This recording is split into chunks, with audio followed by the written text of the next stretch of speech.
we're sitting in Baltimore. You have to talk about the port. It is a huge economic engine for our region.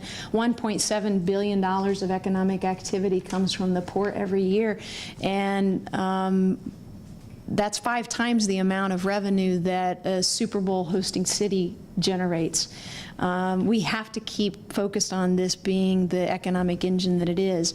I've been following very closely the work of the county executive in Baltimore County and reviewing Sparrows Point and seeing that as a growth opportunity for the port and being able to create more jobs.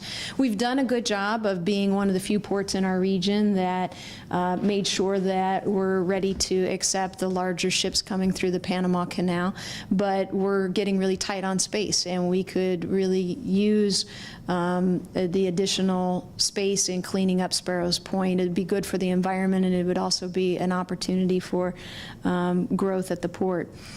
Infrastructure investments are really key. One of the reasons why I was so frustrated with the special session in 2012 on casino expansions was that I felt it was a lazy form of economic development, and we were looking to create jobs by building casinos when we had a transportation trust fund that was in crisis.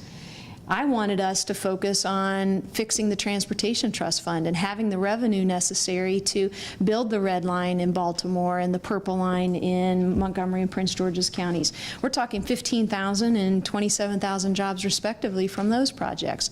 Or rebuilding 21st century classrooms for our students. That was another thing that was going on at the same time. I was walking through Baltimore City schools and seeing that children weren't able to drink out of their water fountains because of fear of lead poisoning, and taking exams with their coats on because the heaters weren't working in the classrooms.